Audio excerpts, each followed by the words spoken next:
Namaste, everyone. Thank you for joining in this series called Learning the Lagna. Okay, so today we'll be having a quick look at a Taurus Lagna. Okay, and before we get into the topic, kindly subscribe to the channel, like the content, and if you have any query regarding your chart, or if you want to solve a particular problem regarding your chart, kindly get back to me at the WhatsApp number given in the description box below. Okay, so Taurus Lagna, the symbol of Taurus rather, is the bull, and the bull we know is famous for its strength. Okay, but apart from its strength, the bull is also very stubborn. Okay, and like bulls, Taurus people, they often exhibit physical or mental strength. Okay, and they rise to anger slowly, but once if they are, if they are irritated or irked, they become irresistible forces. Okay, so Taurus Lagna may actually give the native a bull neck. Okay, why? Because it is the lord of the second house in the natural zodiac, and second house, it represents the neck.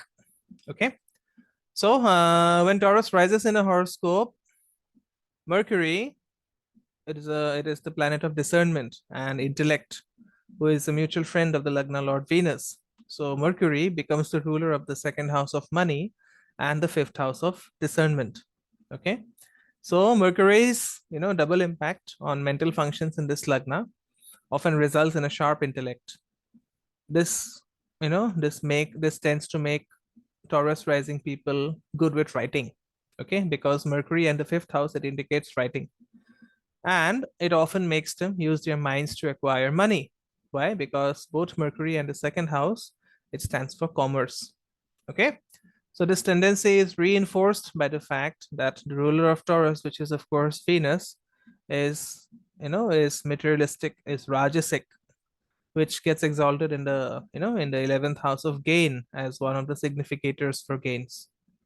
Okay, and the rulership of Saturn of the ninth and the 10th houses, it promotes it promotes the pursuits of knowledge and career, because here Saturn becomes very friendly to Venus. Okay, the fifth house for Taurus Lagna is ruled by Virgo, so as a result, Taurus natives, they rarely have many children. Okay, because Virgo is a barren constellation. All right, and the fact that Lagna Lord Venus also debilitates in the fifth house, it indicates trouble with children. Okay, or also trouble with general artistic creativity. But then discernment will not be affected because the fifth Lord Mercury is exalted in the fifth house. Okay, and since the luxury loving Venus, it rules the sixth house of food and diet and enemies, as well as the Lagna. So Mercury's rulership of the second house tends to create a strong interest and a loving relationship with food. Okay, and whether a Taurus rising person will become a good cook, or whether such a person will simply overeat, will depend on the strengths and positions of the grahas in the actual horoscope. Okay, now Mars is the simultaneous lord of the 7th and the 12th houses, and Venus is the lord of the 1st and 6th houses.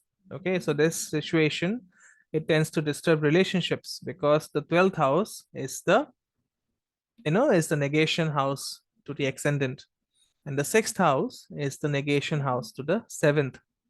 Okay, so 12 from any house is the negation house, so the 12th house is negating the ascendant, and the sixth house is negating the seventh house. Why? Because it is 12 houses away from the sixth. So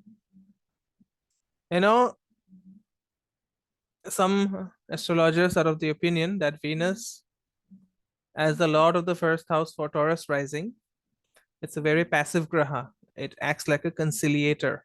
Okay, while Mars, which is the seventh lord, is very assertive and bossy. Okay, so white is the color of Venus and red is the color of Mars. So when white and red are mixed, what will remain together, if white and red are mixed together, what will remain is only red. Okay, so it means that Taurus rising people, they tend to submerge their own individuality in order to make their relationships work. Okay, and because this approach does not work in the you know in the long run, For a Taurus native, marriage is often unsuccessful. Okay. And because Jupiter rules the 8th and the 11th house, it implies that one house will affect the other. Okay. And it also indicates a general tendency to get into trouble through, through older siblings or friends, or in some cases, it can actually imply that the Taurian rising native will be a trouble for older siblings and friends. Okay. So this is about Taurus rising.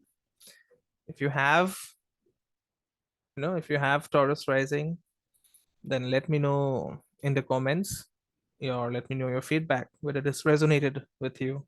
It will resonate, of course. Okay. And your feedback, of course, is very, very valuable.